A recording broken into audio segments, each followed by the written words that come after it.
கேரளாவிலிருந்து மருத்துவக் கல்வி கொண்டு வந்து கொட்டிய மருத்துவமனைக்கு எதிராக நடவடிக்கை எடுக்காதது ஏன் என கேரள அரசுக்கு பசுமை தீர்ப்பாயம் எச்சரிக்கை விடுத்துள்ளதை நாம் அண்மை செய்தியாக பார்த்துக் கொண்டிருக்கின்றோம். மேலும் கூடுதல் விவரம் செய்த கிருஷ்ணமூர்த்தி வழங்க கேட்கலாம். கிருஷ்ணமூர்த்தி, பசுமை தீர்ப்பாயத்தின் இந்த எச்சரிக்கை குறித்தான கூடுதல் விவரங்களை பதிவு செய்யலாம்.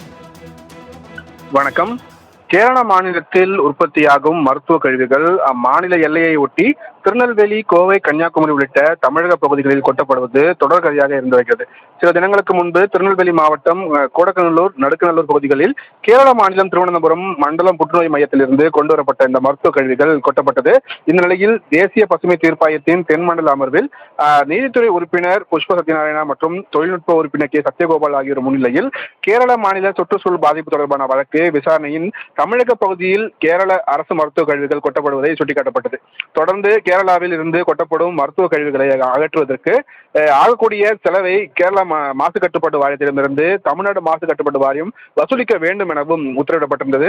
கேரளா மருத்துவ கழிவுகளை தமிழகத்தில் கொட்ட வேண்டிய அவசியம் என்ன என்பது குறித்து கேரளா மாசு கட்டுப்பாட்டு வாரிய அதிகாரிகள் விளக்கம் அளிக்க வேண்டும் என்று தீர்ப்பாயம் உத்தரவிட்டிருந்தார்கள். இந்த நிலையில் வழக்கு இன்று மீண்டும் விசாரணைக்கு வந்தது. அப்போது கேரளா மாசு கட்டுப்பாட்டு வாரியம் தரப்பில் அறிக்கை ஒன்று தாக்கல் செய்யப்பட்டது.